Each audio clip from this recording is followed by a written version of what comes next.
You are now locked in and listening to The Issue. This guy is a franchise quarterback, and no, I don't want to hear any pushback on that. It feels like a top 10 roster to me. It feels like it can win a championship. This is The Issue. Yo, what's up? We are back. It is The Issue. Thursday, November 16th, and we have another episode for you here today. Going to be a good one. Thanks for joining us. We have a ton of NFL to talk. We're going to open with Tim's rant. This one going to bounce around the league, you've said. Going to kind of talk about Kyler Murray and the Cardinals. Obviously, Kyler's returned this last week, and they get the win glorious. over Atlanta. I'll tell you what, I think I did call him a Chucky doll last week, despite me supporting him. I know that may seem like a negative connotation, but I've been supportive of Kyler. I think he's fantastic. Fair enough. He delivered. We'll have hits and misses to round out the first segment there. And then into the second, we will have our Week 11 predictions, Week 11 bets on a budget. And then as we move into the third, we're going to have Mike Nicastro joining us, talk a little Steelers football and what to expect from Pittsburgh kind of heading down the stretch here in the back half of the season. And, of course, Game of the Week to round things out and finish up the show. But, guys, no matter how you're here, we appreciate it. YouTube, Spotify, Apple Podcasts, Google Podcasts, Amazon Music, iTunes, of course, iHeartRadio, and the iHeartRadio app. So however you found us and however you're here, thank you. We appreciate it and hope you enjoy the show. This is The Issue. It is indeed The Issue. Nailed that. Fantastic. Around the league, he mentioned, right, we're going to bounce around the league a little bit. There's been, at least I thought this weekend, an overarching theme to why teams are losing. And I think this is going to sound like cheesy, but honesty is very important. Whether that be in relationships, whether that be in your business, whatever the case may be, honesty and looking not only to another person or to maybe your team if you're a sports team or you're in business and you're looking at your team, you got to be honest, right? But to yourself, right? As an organization, as a business, as a singular entity, as a singular person in a business, you got to be honest with yourself. And the amount of teams just point blank, flat out lying to themselves about what they are is absolutely ridiculous. It does not make any sense to me. I mean, seriously, the Patriots, are you going to really keep lying to yourself and tell you that that's the coach for the future? That that's the system for the future? It's the Patriot way. It's won all these years. Okay. Is it going to win any of the next 10 years? I doubt it. I would go on a limb here and say if Bill Belichick coaches for 10 more years, he does not have a singular winning season in him. Not one. He'd have to win out this year to even have one this year. Just lying to yourself that Mac Jones and Bailey Zappi and that receiving core is good enough in 2023. Wake up. Wait. How do you look yourself in the mirror every morning and say, yep, I love going to work with this cast? It's ridiculous. It's ridiculous. I mean, look at the Packers. Well, hey, Jordan Love made some really nice throws in that game. I'll tell you what, that throw to the corner was fantastic. What the 2 picks. The one in the end zone that was horrifically underthrown that Patrick Peterson got a hand on. How about the one at the end of the game that did he think DeMonte Casey was wearing a Packers jersey? I mean, he threw it right to him. I know it was forced. It's at the end of the game. It's the last play. I get that you have to take a shot. It doesn't hold the same weight as a first quarter pick right to somebody. I get that. But I mean, that was your best shot? You're going to keep lying to yourself that this is what we're going to run it back with? I mean, his last 4 games, he's completing under 55% of his throws. You're going to keep lying to yourself that this is the future? How about the Chargers? I mean, what are we waiting for with Brandon Staley? What are we waiting for? Are we waiting until he full-blown vomits, actually physically vomits bodily fluid on the sideline? He basically does it every Sunday. Are we waiting until he actually physically does it? I mean, what are we waiting for with Brandon Staley? The man should be bagging groceries. This is ridiculous. He is utterly abysmal. I mean, it's the most embarrassing coaching situation I think I've ever seen, or I guess at least I've ever covered, right? I've been covering the league closely now for 3 to 4 years, and even the history before that, I'm very well versed on. This is the most embarrassing coaching situation I've seen in a long time. To have that amount of money spent on defense, to have that amount of all pros on defense. Khalil Mack's a defensive player of the year. Joey Bosa is a defensive player of the year level player.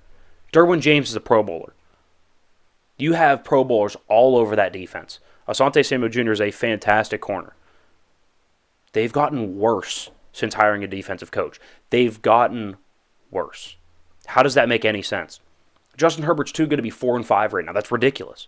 It's utterly ridiculous. How about the Falcons? You're going to keep lying to yourself that Desmond Ridder and Taylor Heineke are the future? I mean, you had a chance to get Deshaun. And I'm not saying Deshaun's very good, but at least take a swing. No, we're good. Desmond Ridder is fantastic. He's the future. No, he's not. And then Heineke gets hurt. You bring Ridder back in, and now you can kind of convince yourself that he's been good because he had a little drive there late. He's not good. He's not a good quarterback. Go ahead and keep lying to yourself. Keep lying to yourself. The Jets with Zach Wilson, I mean, can we stop the charade? Like, what are we doing? Robert Saleh, he actually didn't play that bad. He didn't play that good. I mean, you lost to the Raiders and Aiden O'Connell. They have an interim GM, an interim coach, and a third-string quarterback, and you lost to him. I mean, he didn't play good. Like, did you? It wasn't bad, okay? Yeah, it wasn't bad. Thank God he wasn't bad. He was not good. Did he help you win the game? Absolutely not. Did he help you lose? There's an argument for it. You know who didn't lie to themselves is the Arizona Cardinals with Kyler Murray. They stayed true to who they are. They said, no. We don't need to go get a big time quarterback. We don't need to go get a veteran guy to step in for Kyler. We're gonna hold down for it. We're gonna build the culture. We might not be great this year. We're gonna stick to our plan. We got a new coach. Let him go through his growing pains. We got good draft capital. I really like the pick this past year, Paris Johnson, the tackle. They got nice young pieces. Now, it's not a great roster. I think they have a bunch of holes, but they now have the draft capital to address those. And they said Kyler's going to come back. Kyler's a special talent. Would we like him to be 6'4" instead of 5'10"? Well, yeah, no shit. Everybody does. Like, that's not, obviously. Do we wish Isaiah Thomas was 6'10" and could shoot like that? Yeah. Like, that's a dumb argument to make. Of course we wish he was taller. But he's not. But he's special. Did you see that play with his legs? Have you seen how well he can throw the football? Have you seen his decision-making? It's actually pretty good for somebody who can barely see over the line. He actually makes the right throw most of the time. Zach Wilson can't figure out where to throw the football. Kyler Murray knows exactly what to do. Kyler Murray is a fantastic quarterback. That's a top 10 quarterback. In case you were wondering what a franchise quarterback looked like, say, hey, think about what they have asked him to do over the last, he's been in the league, this is his 4th year now. Hey, we're going to draft Josh Rosen and have Steve Wilkes as our coach. We're going to go 3-13, completely clean house. Kyler Murray, here's the keys to the franchise. We suck. Your coach is a guy who didn't have a winning record in college. Go win games. Year 2, playoffs. In the really, really loaded NFC West. You got McVay and at the time Stafford. Which, yes, he's hurt now. I know he's still on the team, but a healthy Stafford. You had Seattle and Pete Carroll. Russell Wilson was still the quarterback at the time, who at that time was playing like a Hall of Fame level player. And then you have, of course, Kyle Shanahan in that unbelievably loaded roster, got to the playoffs, was competitive. That is a competitive football team with Kyler Murray healthy. So they said, hey, awful franchise, has been voted the worst franchise to play for by all the players. Facility's terrible. Everything's awful with that franchise. The Bidwells are the worst owners in professional sports. Without a doubt, it's not even close. Kyler Murray take the keys. Gets to the playoffs. Gets hurt. Comes back a year later and says, hey, maybe he eases into it, right? Maybe we run the football a little bit, right? Kyler, don't put yourself in harm's way. Like, take it easy. 4th quarter. Need a first down. Kyler Murray, save us. No protection. Nobody's getting open. You don't have a big-time receiver. I'd argue you don't even have a 2. You have a bunch of 3s. Figure it out. Why don't you do a loop-de-loop, go about 20 yards behind the line of scrimmage, run around, make everybody miss, and get a first down. Lead them down to field goal range and win the football game.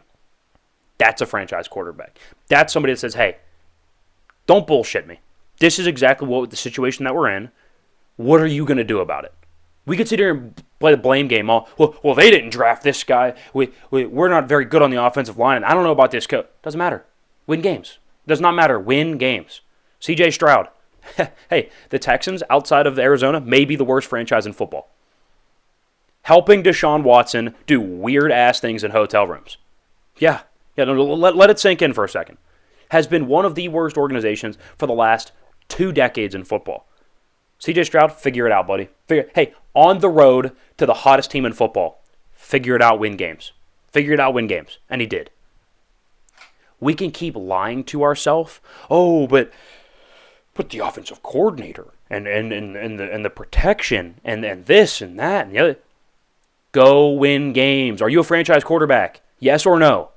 If it's yes, then you better be winning games. You better be putting yourself in a position to win games. Quit lying to yourself that Jordan Love's the guy. Quit lying to yourself that Kenny Pickett's the guy. Right? Quit lying to yourself that Brandon Staley's the coach. Like, move on. Pivot quickly. Right? It's not the mistake that you make initially. It's the mistake that you just keep doubling down on. The Zach Wilson mistake. Move on. What are we looking at here? What are we doing? What are we doing? Brandon Staley, what are we doing? Right? You want to see what good quarterback play is. You want to see what good coaching is. You want to see when someone you have no doubt that they're the guy. Go look at Houston. Go look at Arizona. Those are the guys. Yeah, I mean, it makes sense. We've seen a lot this weekend in bad coaching and bad beats. And I think one of them that stands out, too, is the Monday night game with Buffalo. And you have one play where you just, don't need to have more than 11 guys on the field. All you have to do is line up the correct way and hope for the best. And you give them another chance 5 yards closer, which is just ridiculous. You see it all around the league, and it's impressive to see Arizona kind of rebound just as quickly with Kyler coming back. Like I'm telling you, they're going to go win. They're going to go win 4 or 5 games. They've already won 2. Look at their schedule. They're going to win some games. I think they are definitely more competitive with Kyler. That is 100%. Well, that's just not even. You can't argue that. That's not even a discussion. I mean, look at their schedule. So what? Upcoming games here. So they have at Houston, winnable game. Well, that's going to be a good game. It's a winnable game. The Rams, they're rebuilding. Who are they starting at quarterback? Is it going to be Carson Wentz?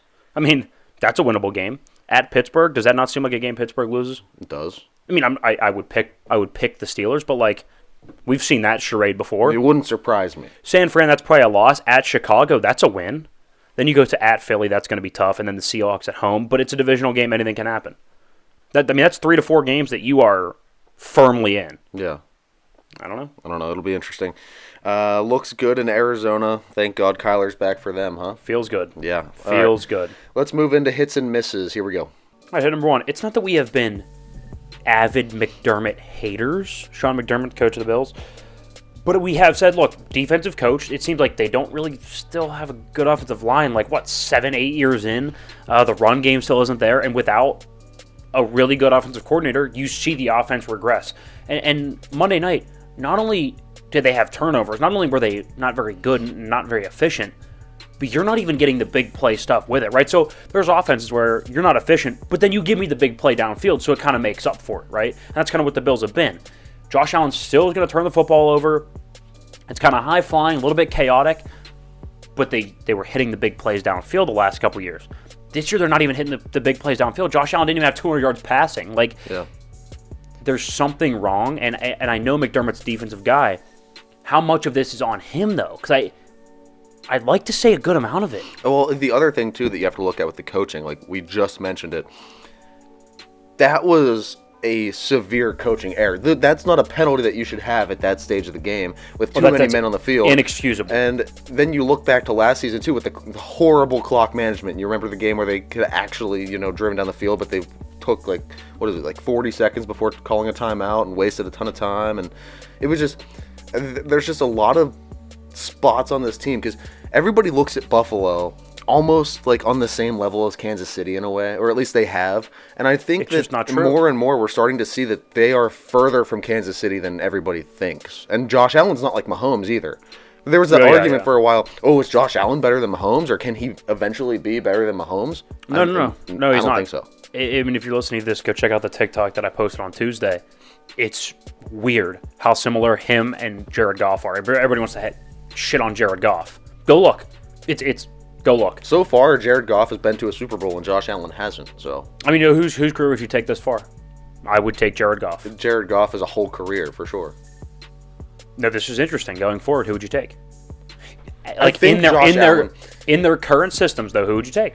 In their if I'm sitting here and I'm I don't know, some mid-level position coach where I have an offer to either go join the offensive staff and Jared Goff in Detroit, or I can go join Josh Allen in Buffalo. I mean, I could money's the same, situation's the same. I could make the argument for Detroit just because they have so much potential, That's and they're what I'm getting saying. better and better. So I think Jared Goff in this system is a better quarterback than Josh Allen in that system. that's fair. Now Josh Allen with Brian Dable, different story. Yeah, that is different story. I would take Allen. But that's not the reality of the situation. I think it's anymore. interesting. Yeah. I think it's interesting. Miss number one here. But to be fair, on the flip side of this, we could blame McDermott. But Josh Allen has regressed badly, and we didn't expect it. That's a miss on our part because we've done rankings and lists and who's the best quarterback here and there and rank them. And I feel like Josh Allen's almost always top 5. Is there an argument he's not top 5 anymore? I mean, he's making bad throws. That second pick was bad. Yeah. That's cover 4. They have the sideline covered. You're going to try to throw a corner route. It's just not there. No. It's not there. And he tries to throw it. I don't get it. It's just, I thought that we had so much more in Josh Allen. Like, I thought there was, like, more stability, consistency there. But like you said it a couple weeks ago. You said it best. It looks like he's still trying to win that game against the Chiefs. Day in, there's just and throws day you don't out. have to make. Every Sunday, it looks like he's playing. He in his head, he's playing the Chiefs all over again, and it's like just haunting him. Like, dude, you can be safe with the football. Pull it and run it. You're good at that. Take it yourself. I was just Don't about throw to the say, ball. and Eli Manning said this on the Manning cast. He's so good at extending plays. It seems like he's getting to his first read, his second read, and if his second read's not there, he just lets it rip anyway and tries to fit it in.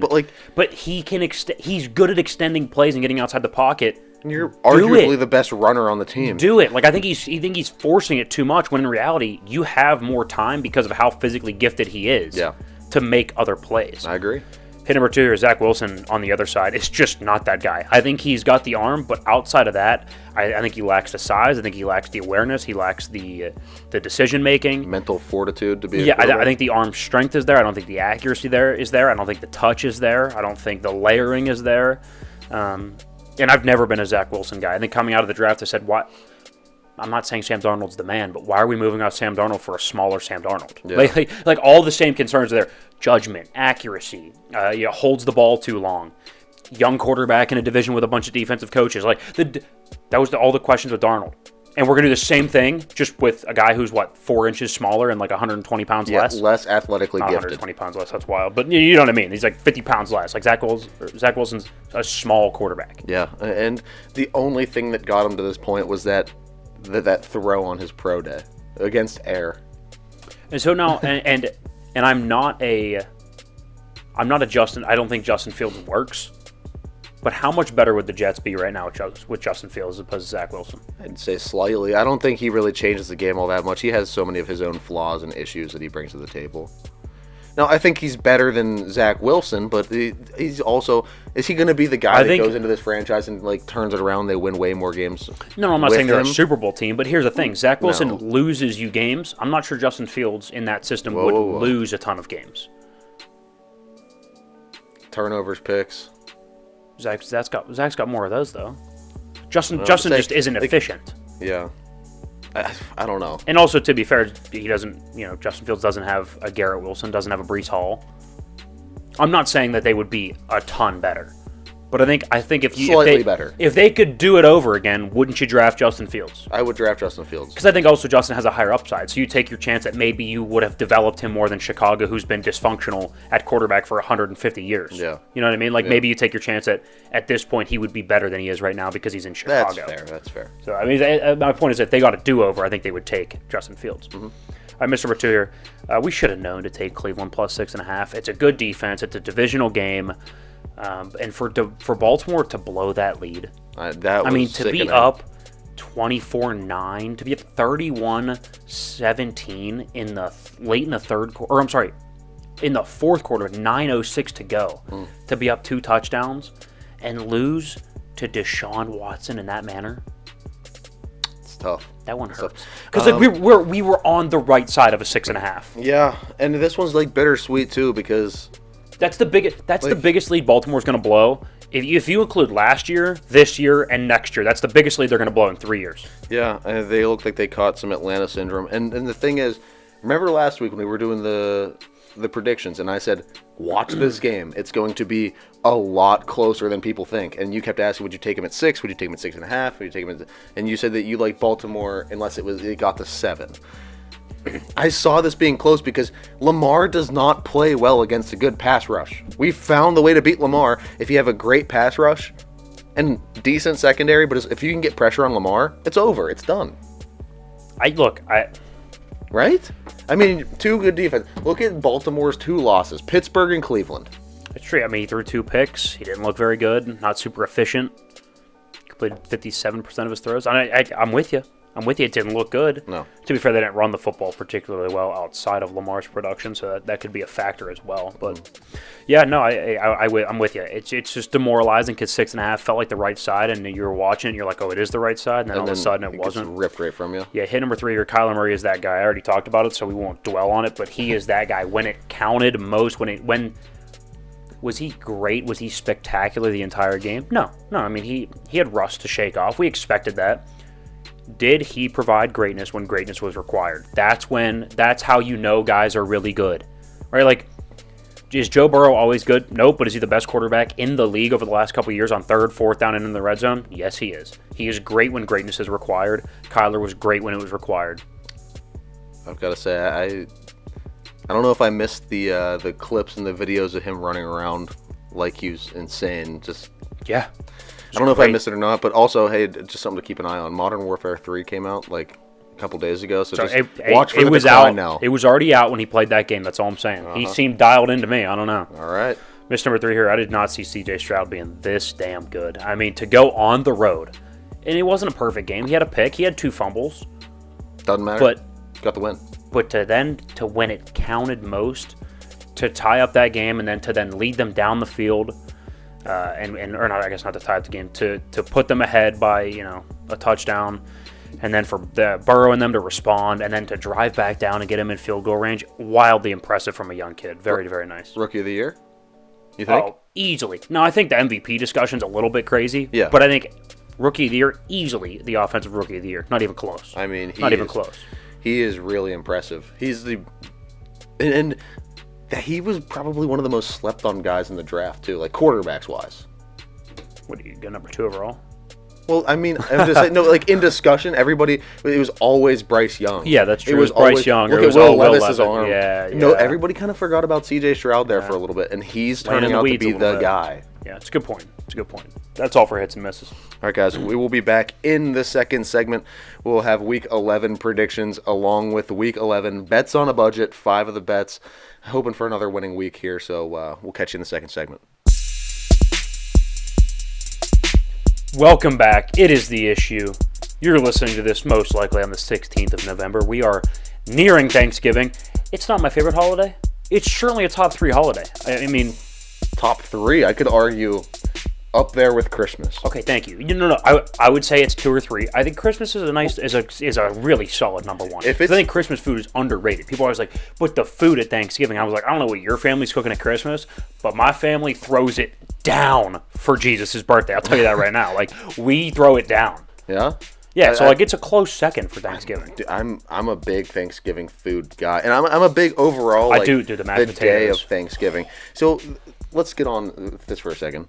Before we go to the breaking news, by the way. Yeah, we'll get there. This is more breaking. Yes. First of all, Thanksgiving is not any lower than 2, because then what are you putting above Thanksgiving if it's in the 3 spot? Thanksgiving at 2 makes sense. I think New Year's has an argument. No. You can drink just as much on Thanksgiving. That's why it's great. So, what about 4th of July? 4th of July. That's up there, but that's not Thanksgiving level. Thanksgiving is the best because there's no pressure involved in the gifts and like all the charades that go with Christmas, right?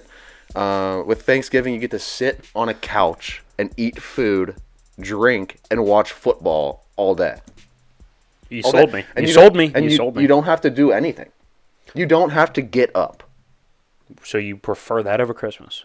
I'm just saying. No. I prefer Christmas. Christmas is my number 1, but I'm just saying.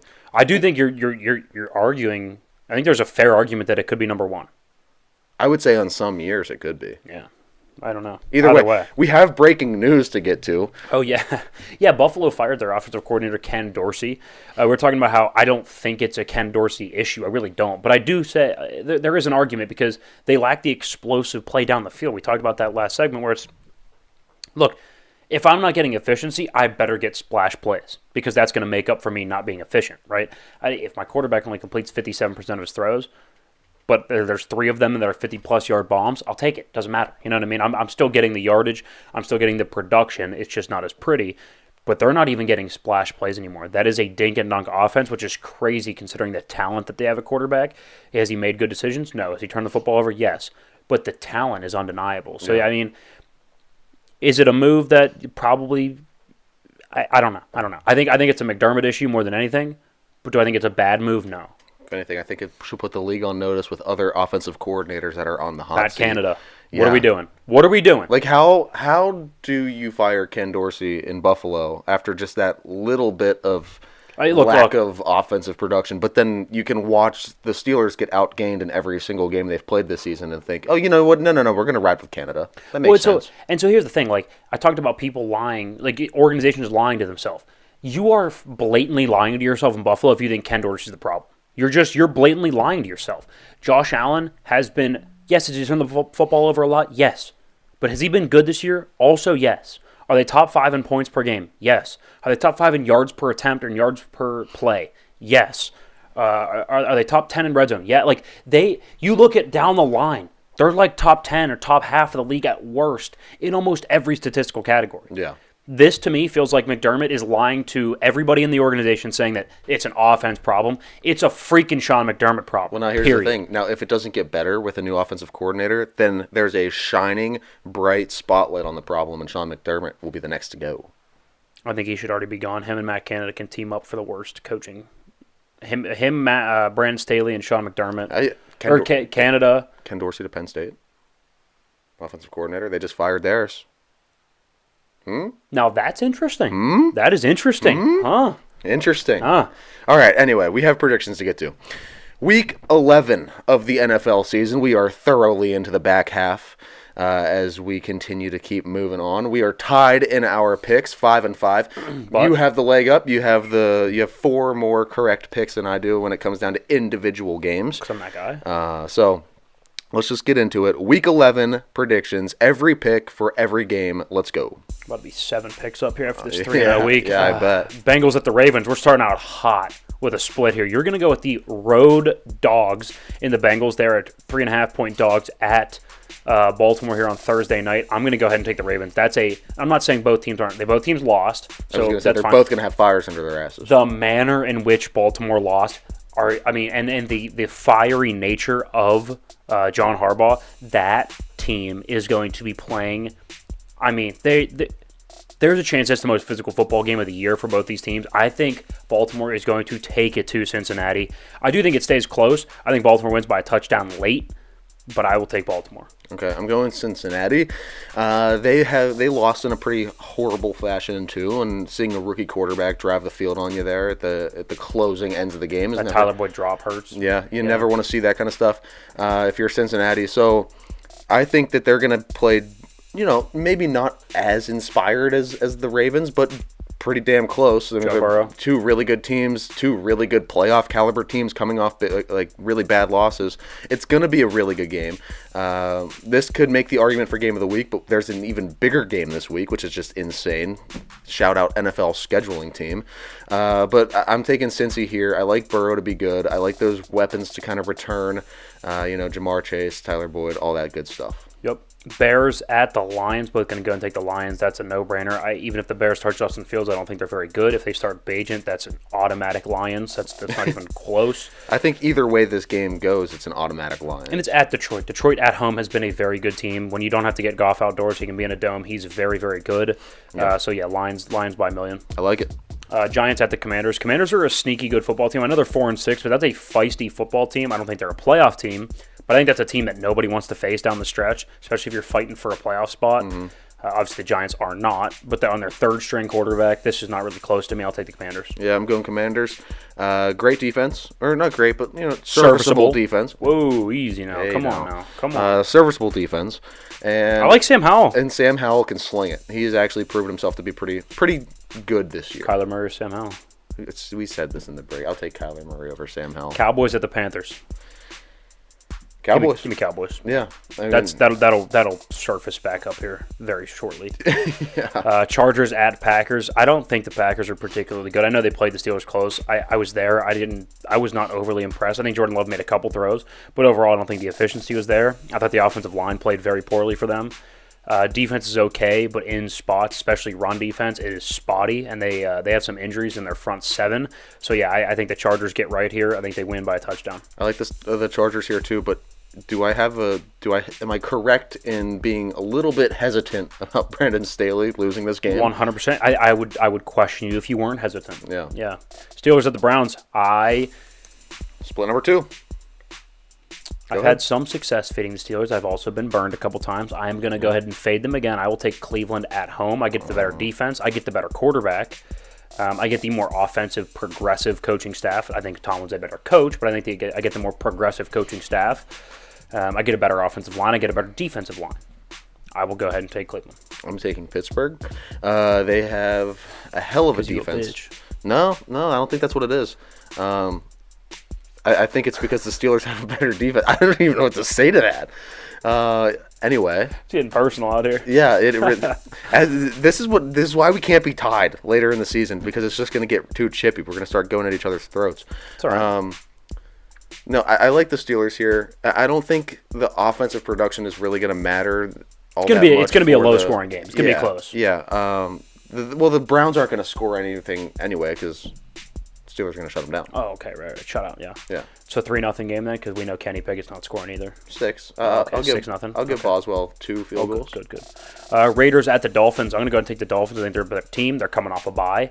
And they're at home. We know the Dolphins, if they have to travel, now granted Vegas isn't very cold, but if they have to travel, they are not as good of a football team. But again, off a bye and being at home, I think they get right. They'll definitely win. Now, we could talk spread, and we will here in Bets on a Budget, but I like the Dolphins. Yeah, Dolphins, that's the move here. I don't like... The Raiders haven't impressed me really at all this season. No. Like, what do they do well? I like their interim coach. I think he's a good motivator. Yeah, cool. You know what else is a good motivator? Renegade. Hey, it worked on Sunday, right? Titans at the Jaguars. I think, again, good teams. They get humiliated, especially with a veteran coach and a really good quarterback, tend to bounce back. At home, Titans, I like Will Levis. I don't see a ton of talent on the team around him. I'll go and take the Jags. Yeah, Jags. Cardinals at the Texans. I like my Kyler Murray. I should stick with Kyler Murray. I should ride Kyler Murray. I think he's the better quarterback. But I can't. The Texans are a better roster. I like the receiving core. C.J. Stroud's playing really good football, high-end football, and I like the coaching staff in Houston a lot better. Yeah, I like C.J. Stroud. And I would make the argument. Don't say it. Kyler Murray or C.J. Stroud? With how he's played this year, and the promise, if you're moving forward and you're picking your team for the next, 5 years? Sure. I'm going C.J. Stroud because Kyler has the injury problem. He's small. He's undersized. We know what happens to that in the league. C.J. Stroud's playing great football. He can sling it. I think that's at least fair. Yeah. I don't even know where I'd lean on that. I think I need to see more. But give me the from Texans CJ. this week. Yeah, no, I agree. Buccaneers traveling to San Fran. I'll take San Fran. Much better. That's what San Fran should look like. What they did to Jacksonville, that's what it should look like. If they're healthy, that's what they can do to any team in football. Everybody scored but C-Mac. Yeah, that was wild. Seattle at the Rams. Seattle's favored by a very tight 1. It's actually even depending on where you're betting. That's kind of wild to me. I'll take Seattle. I think they're a much better football. Who's starting a quarterback for the Rams? Is Carson Wentz going to start? Is Matt Stafford back? I mean, I don't... Does it matter? Even if Matt Stafford's back, I still like Seattle to win that game. I would probably tend to agree. Yeah, I would tend to agree. I think they're a better football team. Jets at the Bills. Do I think the Bills are good? I think they're a middling, maybe get to the playoff type team. But they're better than the Jets. Yeah. Zach Wilson, come on. There are a lot of teams better than the Jets. And they're at home. So, yes, they lost at New York, but being in Buffalo, I'll take Buffalo at home. Yeah, Buffalo. And now you always see teams that either just made like a coaching change or something. They tend to come out looking good. They play pretty good. They play like Yeah. loose and relaxed. Yeah, no, I agree. By the way, Stafford, as of right now, should start. Okay. We'll see. Vikings at the Broncos. I'm going to go ahead and take the Broncos. They've won 3 straight. They're running the football. And don't kid it, Russell Wilson, 117 pass rating at Buffalo. The man is playing good football right now. 2 touchdowns, no picks. Efficient, completing almost 70% of his throws over the last 3 games. I'm not saying he's vintage Russell Wilson, but he's running around. He's making plays. He's been efficient. He's been pushing the ball downfield. Good passer rating, keeping you out of trouble. I like Denver. He looked decent on Monday. And it's in Denver, Mile High. Yeah, I'm taking Denver. So you want Josh Dobbs and the Vikings, who play in a dome, to go 2 Mile High in the cold. Give me Denver all day. Yeah, Denver. Eagles at the Chiefs. What an unbelievable Monday night game. We are split on this one. I will go ahead and take the defending champion Kansas City Chiefs. Being at home, I think, is a huge factor. Arrowhead, as we know, is a big home field advantage. They're both coming off a bye, so But Andy Reid off a bye, I will take the more experienced and more clever offensive coach off a bye, as opposed to Nick Sirianni, who I think is a really, really good coach. I think Andy's that much better with that much extra time to prepare. I'll go ahead and take Kansas City. My thing is, outside of Travis Kelce, who are you throwing the ball to if you're Kansas City? Their weapons. Rashee Rice, what are you talking about? Their weapons are lacking, Moore. and we've seen the Justin problems Watson. with lacking weapons, especially against a good Kadarius defense Toney. in Philadelphia. Marquez Valdez-Scantling. Uh-huh. I mean, these are I'm all-pro level players. I'm hearing a bunch of threes. These are twos, these are bona fide ones. They got No, four no, ones no, on no, that team. No. Rasheed Rice is the top 5 receiver in football. You have a running back in Philadelphia that's just going to beat the brakes off of this. Nope, Chris Jones. Kansas It's City. a Chris Jones game. I can feel it. Yeah? It's Chris Jones versus Jason Kelce game, and I'm taking Chris Jones. No, Yes. never take Chris Jones I over just Jason said I'm Kelce. taking Chris Jones. I don't know, man. I just did. Then you get the 4th and 1. Doesn't matter for the Eagles. What are we going to see? A little brotherly shove, a little I push, am push. taking the ineffable Patrick Mahomes at home. Ineffable. Okay, finally, you've actually used that with a guy that's ineffable. What are you talking about? I used it for Justin Fields one time. Yeah. Do you not see the problem? No, I see the problem. Come on, All right, you our see the splits problem. here. I'm taking the Ravens. You're taking the Bengals. I'm going to once again fade the Steelers and go with the Browns at home. And finally, I'll take the Chiefs at home. You're going to go ahead and take the Eagles. See, I'm getting home teams, talented teams, better quarterbacks. I'm loving it. I'm loving it. Yeah, like McDonald's, buddy. All right. I'm hoping to catch up on a couple of picks this week, so hopefully we can do that. Yeah, we'll see. Start stringing something back together. Yeah, we'll see about that, won't we? Anyway, time for a bets on a budget, presented by Sobet. The 5 best lines that we can find for the value that we could get them at. Here we go. I think you glossed over Sobet a little bit there, guys. Go get better at betting, check out the link, code, all that good stuff. It's a fantastic app. I tell you what, I'm up some units, and yes, I post on there. But I'll tell you what, listening to some of those guys on there, they are good. They know what they're talking about. Oh yeah, even if you don't go on there for us, tell you what, go on there for other people. Go Fantastic. on there, win some money. Yeah. All right, let's start. Have this ad BS here. All right, Detroit -10 versus Chicago. Look, Jared Goff against the spread the last couple of years. I've said it before. I'll say it again. Has been really good, and it's time to again. The theme of the show. Let's be honest with ourselves. Chicago isn't a good football team. Against good teams, in terms of talent that are in Detroit's stratosphere, right? From a talent perspective, the Chiefs and Chargers are the only 2 teams they played that are, top 10 roster level. And they've gotten boat raced in both. 41-10 against the Chiefs, I think it was, 30-13 against the Chargers, right? Against teams that are significantly more talented than them, it's not really a fair fight. It's not close. I'll take the better coach. I'll take the better roster. I'll take the better quarterback. And I'll take the home team. Okay, yeah. I mean, I agree with that. Yeah, -10 feels pretty free. We love big favorites. They've been kind to us this year. In general, historically, I don't love big favorites because the NFL games are decided by 4 or less points. I think 95% of the time. It's wild. The average game is 4 points or less. We've been banging on big favorites. Banging big favorites. We love to see it. Dallas -10.5 at Carolina. Another one. Dak as a favorite has been insane this year. I think as a favorite, he's got 120-something passer rating. I think it's wild. CeeDee Lamb has emerged as a top 10 receiver, bona fide top 10. You could argue top 5 over the last 4 weeks.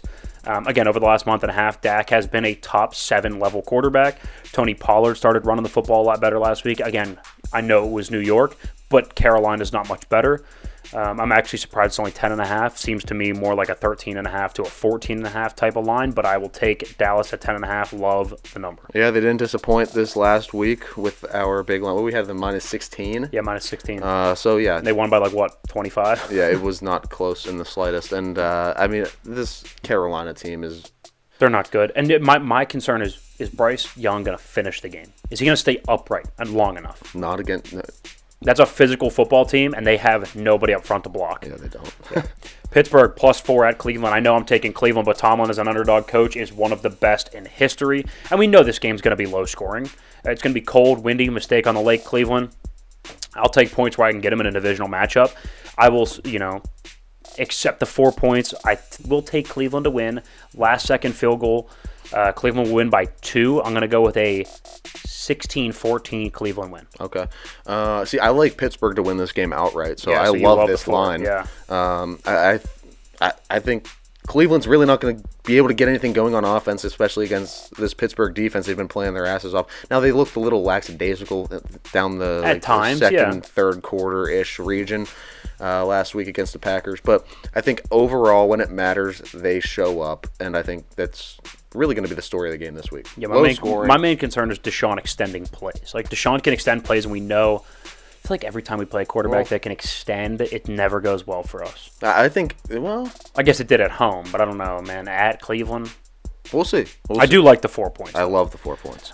Vegas +12.5 at Miami. I'll tell you what, Antonio Pierce has been they're 2-0 under him. The pass rush provides massive issues for Miami. Max Crosby can get after the quarterback, and we know Miami's offensive line is really bad. I like the Finns to win, especially coming off a bye. I think they win by a touchdown.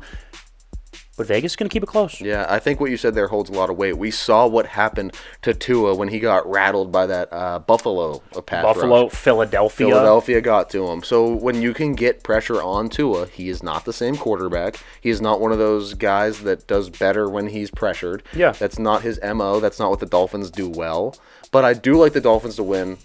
Raiders keep that first Patriots game when Miami kind of struggled a little bit, they only won by 7. It was like a 24-17 kind of a slugfest at New England.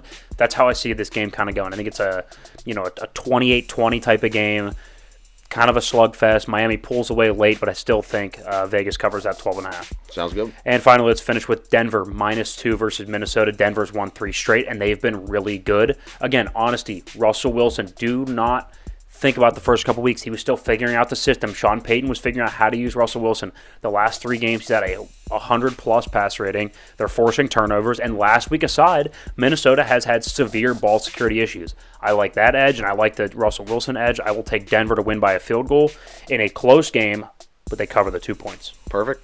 All right, Detroit -10 versus Chicago. Dallas -10.5 at Carolina. The underdog Steelers +4 at Cleveland. The underdog Raiders +12.5 at Miami.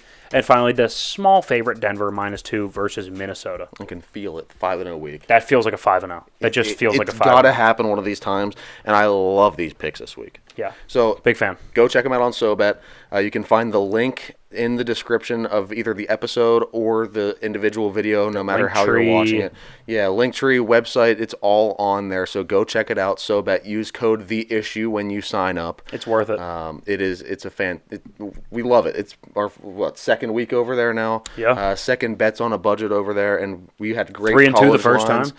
Good college lines. Loved Michigan -4.5. Tons of content Bang. on any betting advice or any sort of betting content that you would want. So go check it out. Sobet.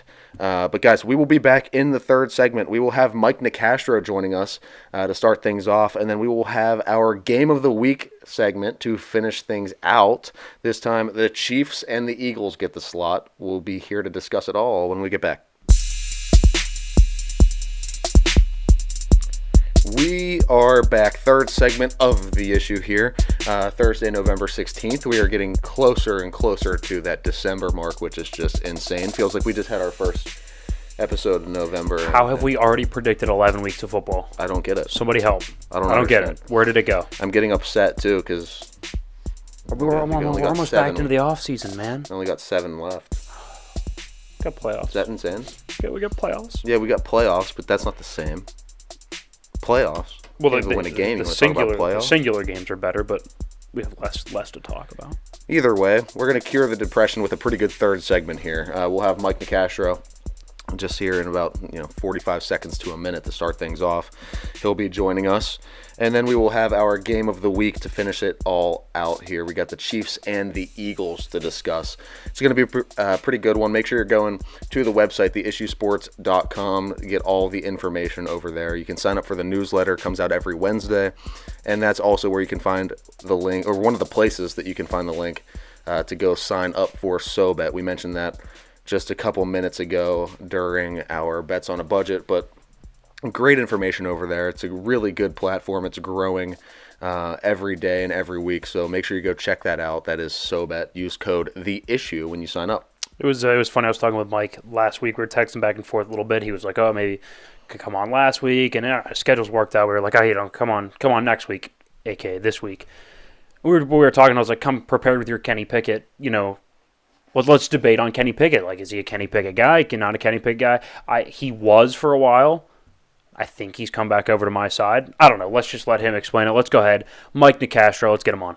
All right, now joining us, we got Mike Nicastro, friend of the show, been on a bunch of times. You guys might recognize him from maybe seen him on Twitter. Okay, J.J. Watt kind of came after him a little bit. Saw that and definitely noticed that. Mike, how you been, man? Good to have you on. Appreciate it. Yeah, my 15 seconds of fame, if you will. That was a pretty cool moment. It must have been a slow news day in Pittsburgh because media was picking that up, running with it. I'm like, come on, guys. Like, something else had to happen in Pittsburgh today. Other local tweeter gets shouted out by J.J. Watt for lack of terrible towel expertise. So that was funny. That was my 15 seconds for sure. I mean, you were on channel 2, 4, 11. You were on all of them. It was funny to see for sure. Ken Rice shouting me out. Yeah, it was good. But Mike, let's not waste any time here. I know they're 6-3. I know, we talked about this before we even started, right? They're 6-3. They're winning. I shouldn't be this upset, right? I know Mike Tomlin's doing a hell of a job coaching. They're winning games. It's not college where style points matter. But I made the argument in my opening rant. Aren't we kind of lying to ourselves right now? Like, Kenny's just, to me, he's not the guy. And if that backwards pass is called correctly, that is a swing pass turned turnover touchdown away from a disaster of a game. I mean, we're stubborn with Matt Canada. I know we're winning, but isn't it kind of important how? When does enough become enough? Yeah. First of all, even when you say 6-3, it still blows my mind, as I'm sure it does for you guys too. If you would have came to me before the season and said, all right, Mike, the Steelers are going to play 9 games. They're going to be outgained in every single one of them. Kenny Pickett is going to regress. The secondary is going to be one of the worst in the league, and they're going to allow the most rushing yards, bottom half of any team. What would the record be? I probably would have said it'd be lucky to win a game, it's just astounding that they're 6-3. And I think a lot of credit goes to Mike Tomlin there. But to answer your question directly, I think what we're seeing is just we're living in the moment a little too much. Steelers fans and analysts and everybody tends to do this, which is why your point is completely valid. After a win, we kind of just ignore all the bad things that happen, right? And after a loss, the world is falling apart and everybody should be fired and this is the worst franchise of all time. So I think what you're seeing right now is all of this is just kind of being masked by the fact they won back-to-back games. But they beat 2 teams that they should have darn well beat. Like the Titans and the Packers are extremely mid, as the kids say these days. Yeah. Those are teams that you have to handle. But, I mean, listen, I totally agree with you. I think what's going to happen these next couple weeks, you're going to see an absolute 180 again because I don't think they're going to beat the Browns or the Bengals. I haven't put it out there just yet, but I think they go 0-2 in these games against, teams that they're underdogs against that are, quite frankly, better than them in all honesty. And then I think before you know it, they had to, and listen, Deshaun Watson's health pending, I get that might be PJ Walker. We'll see what happens there. But I don't trust them to win either of those 2 games. But I think nothing has changed for me, right? This is a 9-8, 10-7 team with problems at quarterback, with problems at coordinator, with a defense with a lot of holes, and a team that can beat the Titans, sure, right? A team that can beat the Packers. Yeah, they should. But a team that has no chance of competing with the likes of the Kansas City Chiefs, right, in the AFC, and that's the benchmark. You want to be the best team in the conference when you're the Pittsburgh Steelers. You don't want to be, okay, here's my standard. It's making the playoffs as a wild card. They'll get the brakes beat off of them by the best teams generally. I know they beat the Ravens, and that's what everybody tells me when I say that they're not one of the elites. But I don't see much changing from last year, the way that they played the Bills and the Eagles when they lost like 38-3 in both of those games. I think that's the type of game you could see if this team does get in the playoffs and has to play a top seed. A game similar to Big Ben's last year when they snuck in and played the Chiefs and the Chiefs curb stomped them. Yep. So I don't know, man, at this point, unless Kenny somehow turns into this juggernaut of a stats machine, and I don't know how they can hang with the elites of the elites. And at the end of the season, nobody's takeaway is going to be like, hoorah, this team found a way to get it done. It's going to be, there's still questions at the quarterback position, and why are we still stuck in purgatory? Right. I mean, the standard's different. Tomlin says the standard's the standard. Well, it's like, yeah, that's why people are like, oh, why are you all upset about they're 6-3? Like, why are you all upset? Because the standard's not being 6-3. The standard's winning playoff games, and we know that this roster, as currently constituted, is not able to compete. And I'm happy you mentioned the Chiefs because for years, Alex Smith got to the playoffs. He was a solid B to B plus quarterback. Got to the playoffs. Andy Reid said, "We're lying to ourselves. We need to upgrade." So it's like, do you go get a Mahomes? Obviously, you gotta hit on a quarterback, but it's like. This just doesn't feel like it's it to me. So you mentioned Jaylen Warren, right? What's your take on him getting fined for just being a football player? Like he's getting repeatedly fined for just being on the field, it feels like. The officiating to me has gone downhill, and now it seems like the league offices are going downhill. I don't really know what to make of it. What's your take there? Dude, it's bleeping ridiculous. What is a player supposed to do when he's running as fast as he can? You can't really see. You don't have peripherals anyways, right? And players obviously are diving at all angles around you. It's ridiculous, and it's even more ridiculous when you consider the fact that this is a guy who's bringing in like $800K this year. Yeah. And listen, I know for I would be parading down the street naked right now if I was bringing $800K, but it's a little different, right? For a guy that's playing with multimillionaires around him who get a $50,000 fine and they're like, ha. Whatever, pull it out of their back pocket change. Jaylen, that money means a lot to him, to his family. Like, in all seriousness, that's a lot of money. I mean, you're talking a 16th of a paycheck. So it's not just, he doesn't laugh at it when we bring it up. He gets a little ticked off at it. And if you're watching this, we do host a Jaylen Warren show Tuesday over the Sick Podcast. Steelers Crazy. You can find it on YouTube, but it's sickening. There's a lot that I think is just evolving. We've gone too far, even in terms of hitting the quarterback. That's another thing, no question about it. I think, man, we might look back in 10 years and these quarterbacks might be wearing flags, right? You're going to be ripping a red flag to get them down because, you can't. There's like a 4-inch radius where you can hit them now at this point where it's not flagged. And even there, you still can't land on them. You want to protect them. You still can't, and you still can't put your weight down on them, which is that's really the dumbest thing I've ever anyway, heard. because it's literally called a tackle. Like that's what the point of that's the definition of a tackle. I know right? what football was built and so around. it doesn't make sense, dude. It's literally what football was built around. And I get it. Like those are the guys you want to keep healthy. They bring in the big bucks. They get the big ratings. But at the same time, you have to allow these defenders to play football, and you have to allow these running backs to play football. And putting your head down while running a football is American as apple pie, man. They've been doing that since 1900s. Let a running back put his head down and engage. Yeah, lower the shoulder, right? When running the ball. Yeah, I always say this, man. Like, and I understand player safety is very important, but football is a choice, right? Nobody is forcing somebody to go play football, right? Like nobody. You could just say, hey, if you don't want to risk injury, you guess what? You say, okay, you know what? Let me go be a scout. Yeah. Let me go be a banker. Let me go be a podcaster. You're not forced to play in this sport, right? Yeah. So there are some. It's like saying, oh, this guy got hit a little too hard in UFC. Well, he signed up for a cage match. Yeah, like that kind of comes with the territory, and it's just because the NFL, they don't want to write another $1 billion check for this whole CTE thing. But I thought that whole lawsuit was kind of crazy anyway, considering, again, like you said, the players signed up for it. Like you knew what you were getting into. But I don't know. Who to you has been the most impressive player up to this point that you kind of didn't expect. I don't want to say I would go Joey Porter. I guess I kind of expected it. I thought he was a first-round level talent. I guess technically we get him at 32 in the second round. So that wasn't shocking to me, but I think he's been one of the most impressive players and the lone bright spot in that secondary. It's a great answer. Definitely one of the first names that popped into my mind. And so I'll pivot a little bit. You like how I did that. And I'll go with Keanu Benton. I knew you were going to say Keanu Benton. He had a great game against the Packers. Great game against the Packers. Another rookie who was thrown into the fire a little earlier than Porter and Broderick Jones, but he just has all the makings of the next great Steelers defensive lineman. He's athletic. Obviously he's not just a run stuffer, but he can move a little bit and get to the quarterback. He's smart. He's agile.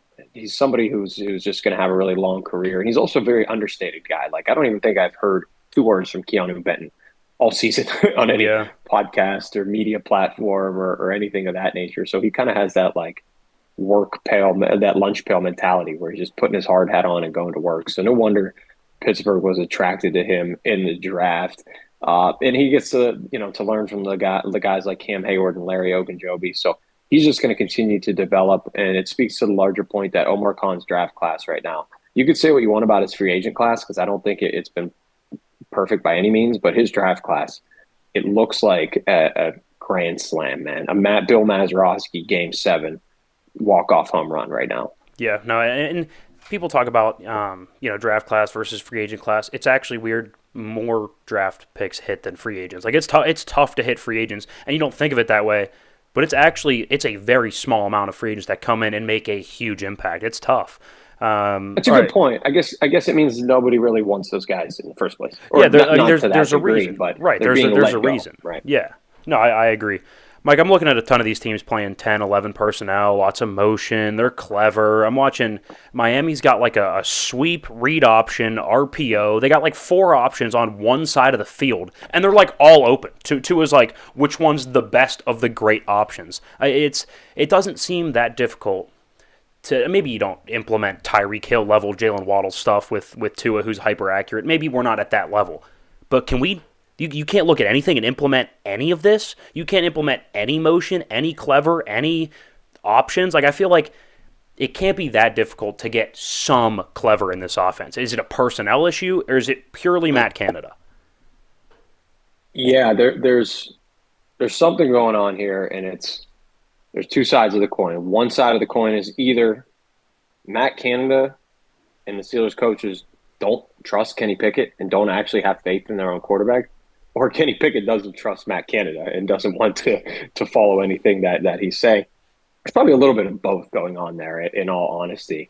But he's handcuffed, right? But at the same time, is he part of the reason he's handcuffed, right? Because because of limited ability. Somebody shouted me out on Twitter the other day, and they said something that stuck out to me because everybody's been talking about its fourth quarter comebacks, which deserves to be praised. It's definitely a characteristic that will get you a long way if his play grows in the first 3 quarters. But he gets all this praise, and my guy was like, this is like literally an arsonist just coming to set a house on fire, and then he gets the fire truck and comes out and puts it out, right? The arsonist just setting his own fire and then stopping it, right? Yeah. Like, okay, you should be praised, but at the same time, like, this is the reason why you're behind in the first place, is because you just went 10 for 13 for 84 yards for the 13th consecutive game. Thank you. And this is coming from a guy who was in on Pickett for a little bit, at least in terms of being capable, maybe top 15 start in the NFL. But I think, honestly, if I had to bet, I think Matt Canada is quite aware he's not working with Tua Tagovailoa, right? You mentioned some of these quarterbacks on these teams that he's not working with, Patrick Mahomes, of course, by any means, not even Joe Burrow, probably not even a Kirk Cousins, right, at this point, unfortunately. So I think that, and I've noticed the same thing. They call the game like they have Duck Hodges playing. Like, it's a 4th-string guy who just came off the practice squad. You watch some of these games, like, do you remember, like, the Ben DiNucci Cowboys game a couple years ago? Yeah, it was screen passes, handoffs. It looks an example. There's no trust. There's no trust, Luke. And think about Tommy DeVito with the Giants. When I watched him throw, like, the plays they throw for him are like, all right, we've got 3 plays for you. There's this little curl, there's this little out, and then every other time dump it to Saquon Barkley. Like, okay, I get it to a degree. He was an undrafted rookie playing in his first games, but the Steelers call the games like that for a first-round pick with 5 years of college experience in his second year. I think a big part of them is afraid that he will fail, and I don't know. We'll see what that leads to, but at least let him try, right? Yeah, I thought it was interesting you brought up Kirk Cousins. We went to the Packers game. We were walking out of the stadium. We were at that game Sunday, and I'm walking out there, and I was like, I wonder what Kirk would be like in Pittsburgh. Because you think it's crazy, but it's like, are we going to just draft? We're going to be drafting, 18th again? So what, are we going to go get, I don't know, Jordan Travis? Like, we're going to try to run this back with another rookie quarterback? I mean, Kirk, got bad news you're telling me for you Kirk guys. wouldn't win? I got bad news. They're not going to move off. They're not moving on from Kenny Pickett. No, I know, but they should. Too prideful. He'll be here until the end of his rookie contract. And if it goes at this rate, I don't think he'll get picked up. But there is people were talking left and right, like, what do the Steelers do? A quarterback next year? Who's the next guy? There is no chance. This organization is too prideful. They're too loyal. Yep. Mike Tomlin's running around. This is my guy. Kenny mother bleeping Pickett after games, screaming it. There is 0% chance that they're just like, all right, we're moving on from him. They're too prideful. No, you're probably right. You're probably right. I mean, I think we agree that he's probably not the guy unless there is a 180 turnaround. I think we agree on that. So you mentioned the Browns game, obviously the Bengals game the week after that. What are your keys to win this week? I know you said you mentioned Browns probably. That's your side.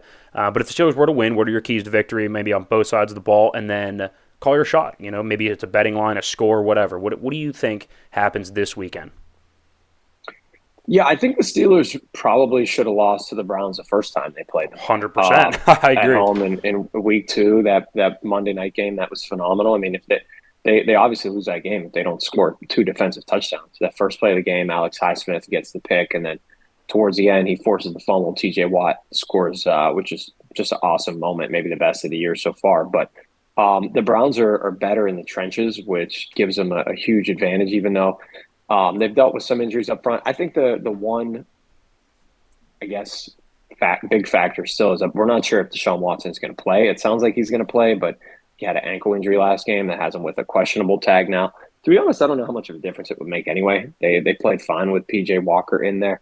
They're going to be obviously feeling really good about themselves coming off of that insane victory against the Ravens. So I think one key for the Steelers here is to hopefully, and a name we haven't mentioned, is hopefully get Pat Freiermuth back. If they get Pat Freiermuth back, they can use the middle of the field for once in their lives, right? And they could, and we talked about how much Deontay Johnson returning opens things up for George Pickens, and vice versa, which it kind of hasn't anyway since he's got back, but you get the point. But Pat Freiermuth returning opens things up for both of those guys too on the outside because.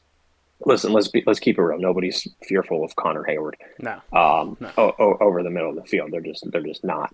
So if he can come back, I remember what he did in Cleveland a couple years ago when they won that game on the road in a low scoring contest. Ben hit him in the corner of the end zone for a touchdown, for the game winning touchdown. I think working in the middle of the field, having Pat Freiermuth, if he is there, continuing obviously to run the ball. That's at this point that's who you are. That's your identity as a team. You run the ball. You keep it close and play opportunistic defense, and then you hope Kenny makes 3 or 4 big plays in the clutch, which he has. I just think that, you can get away with a lot of what he's done against the Titans and the Packers, right? You just can. You're not going to get away with that against good teams, especially on the road. Yeah. Right. So I don't have a lot of faith that they go into Cleveland. And win. I think there's probably a better chance they take down Cleveland than Cincinnati because that's going to be a hungry team in 2 weeks that are playing for their lives at this point after that loss to the Texans. But I'm going to say another low-scoring slugfest defensive battle because it's the only way the Steelers can win at this point. But I'm going to go somewhere along the lines of like 20-16 Cleveland, which I think would be a Browns cover, I want to say. Is it like 4? It's 4 right now, so it'd be a push. That's what I was going to say. In terms of betting lines, I would probably lean Pittsburgh getting 4 on the road divisional game. I'd probably lean the +4.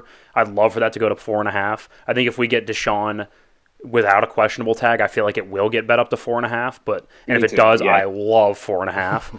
But Yeah, we'll take see. the Steelers. They're always good to especially at as a least dog. keep it close. Yeah, I do think Yeah. they lose, though. I think they lose by 3. I'll go like 16-13 again. Slugfest, probably going to be cold, windy. Yeah, I know. I think we're on the same Agreed. page. Yeah. Mike, always a pleasure. You're always so tied in. Hey, have fun on that Jalen Warren show. You're doing Thanks, great boys. things. Yup, absolutely. Keep doing your thing, and we'll talk soon. Yeah, no doubt. I'll give you guys a shout out on one of these shows coming up for sure. I appreciate you guys. Appreciate it, buddy. Thank you. Yep. And it's just awesome to get him on. He's fantastic. he likes Cleveland. That's all I'm saying. Whatever. He likes Cleveland. And I'm taking It Pittsburgh. seems like there's a theme in the room. Yeah, what's I guess the he's theme? not physically in the room, but it seems like the smart guys like Cleveland. That's right. Okay. I mean, I just wanted to turn the attention to the fact that you've only had a lead like one time so far in picks this year. 4 games up. 4 games up. Just throwing that out Hey, there. we got 7 weeks of football left. 7 weeks of... don't remind me, RK. Don't depress me. It's all right. It's going to come down to it. All right, let's go. We have our game of the week now. Transition to that. We got the Chiefs and the Eagles in that slot. Best game by far in the NFL this week. Let's go. So we're split on this one. And the interesting thing about it, again, both coming off a bye. And so you're thinking, okay, we'll both have extra rest. Or, we have rest is not a problem. Preparation is not a problem. The question is who's going to prepare better, right? So that's why I picked KC, because I think the edge goes to the more experienced, more clever offensive coach, Andy Reid, who's clearly kind of, I think, in my eyes, separated himself from most of the league. Because the league is heading in his direction, right? It's moving towards offense. Andy is obviously a very clever offensive coach, and he finally has the best quarterback in football, right? Andy's always done it with, like, McNabb and, like, the quarterbacks where you're just like, they're just, like, not that good. They're okay. They're good at best. They're not great. So finally has a great quarterback off a bye. I think that's fantastic. I think that's part of why they win. But let's get to some keys to victory as to why I think they win. Starting with the Kansas City offense, I think you got to get the ball out quick. That secondary can be had, and it's kind of a weak tackling secondary. So if you can put stress on them to come up and make tackles, right, that is where you can excel. Especially talent-wise, they have Casey has the guys to make moves with the ball in their hand.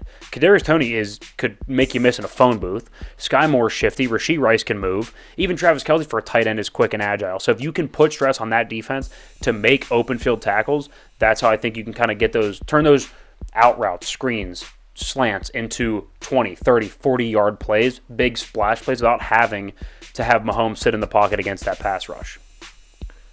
I see that, yeah. It's just more of a concern for me on my side because I've picked the Eagles. So can those weapons actually start to like pay off for Kansas City is going to be the question.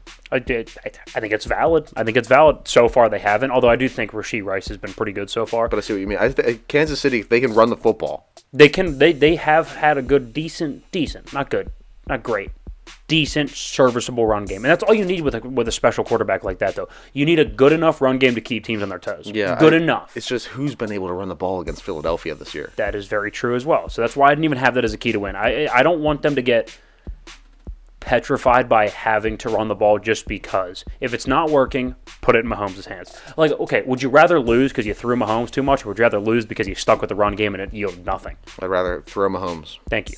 Kansas City defense, though, double A.J. Brown and pray. That's about all I got. I don't know, like what do you do? You know what I mean? So if you come up to stop the run, because we know that they can run the football with that physical offensive line, if you put 7-8 guys in the box to stop the run, well, then you have A.J. Brown and Devontae Smith who can both stretch the field both vertically and horizontally, and you got Goddard up the seam. I think his forearm should be fine. He should be healthy for this week. So again, if you leave this game knowing A.J. Brown has like 200 yards and 2 touchdowns, you're sick. Like, you're just sick. Because you're sitting there, you're like, we had 2 weeks to prepare, and this is what we came up with. This is the game plan, and A.J. Brown torched it. Like, you got to do the Bill Belichick approach. Take away their best player. Make them play left-handed. Make them use other guys that are not used to stepping up in that way. So double A.J. Brown, pray for your life. Yeah. I wish I had a better answer, but I think that's it. I just think, like, if you're Kansas City and you're looking at, like, how do I defend this offense, it gets really tough because I think arguably the Eagles have the best and the most two-dimensional offense in the league. It's certainly a top 2 or 3. When you look at the run game that they're able to get going with that offensive line and just with the pure skill. And I would say with adding Jalen Hurts as well. Yes. Jalen Hurts is extremely mobile. And, when you need the 2 yards on the tush push, he's going to pick it up. He's so strong, especially his lower half. And then you have those receivers, and I think there's an argument you have 2 number 1 receivers. 100% you do. And so that leads me to my second point. The Philadelphia keys to victory on offense, it's got to be a Devontae Smith game, because I do think Trent McDuffie, the corner, has been really good so far this year, and they have a couple nice safeties that I like. So I think they will be able to bracket A.J. Brown and at least minimize him. I think he's still going to get his. I think they're going to minimize what he can do in terms of down the field. So Devontae Smith is going to have to come in big. So if they want to win offensively, it's got to be a Devontae Smith game, through the air at least. Yeah. Philadelphia defense, keep Mahomes hemmed in. If you can make him stay in the pocket, right, don't rush too far upfield. Keep those ends, at Mahomes' level. If they rush upfield, he's going to be able to get out and get outside of the pocket and make plays. We know he's borderline more special outside the pocket and outside of structure than he is within structure, and we know he's good within structure as well. So keep him hemmed in. Do not let him extend the play. Those corners are fine, but if they got to cover for 11 seconds, you're screwed. So yeah, I don't care who your weapons are. They're gonna find open space in that amount of time. Yeah. And that is a concern. I mean, even if you get a lot of pressure to Mahomes, that doesn't where really the pressure seem to phase him that much. Right. He's one of the best quarterbacks against the blitz. And also, it's not just pressure. Where's the pressure? If you just rush straight upfield, you're screwed. He's going to just escape out of one of the holes. Mm-hmm. So, I don't know. Score prediction. All right. I'm going to go 33-30. It's going to be Philly. Super close. 33-30 Philly. I'm going to go slightly lower scoring. Primetime unders have been hitting. I'm not sure what the over-under is. I don't know if the under hits, but I think it's going to be somewhat lower scoring. I'm going to go 24-20 Kansas City. 24-20? 24-20. Okay. Close game, but I like them. I think this is by far the game of the week. I can't wait. This is for me a stay away game in terms of betting, just because I want to enjoy it. I actually put up a question on Sobet, and I encourage you guys to go look at it and check it out. Drop your answer below. Do you like to bet on the big games, or do you like to keep those where you have no emotion, you got nothing in it, you can just watch it and enjoy it? And just be a fan. Yeah. And then also on the flip side, what do you do with a really, really bad game? Like, for example, I posed it for that Carolina-Chicago game. It's like, do you bet on that to make it interesting, or do you stay away because you don't even want to watch it, let alone bet on it? It's interesting. People have different opinions. Personally, I would bet on the boring game just so I have a reason. Some skin. Yeah. I'm the same way. But or if I don't have like anybody to root for, really, I'll bet. Yeah, I don't know. Depends on how boring who the teams are, but it's an interesting discussion nonetheless. But that's all I got for us. Yeah, perfect, man. All right, that is episode 212. Guys, God. Go check it out. You can find us everywhere. TheIssueSports.com. And all the links to all the social medias, everything that you could possibly want to find. YouTube, all the different Apple platforms. Podcast, all there. iHeart. TheIssueSports.com. Hey, and the iHeartRadio app. Don't forget about that. Of course. And the Sobet app, which you should go download. Of course. Either way, got a lot of good stuff. This week should be pretty good. We will see y'all back here next Thursday, and that was The Issue. Even got a y'all in there, all right. Yeah.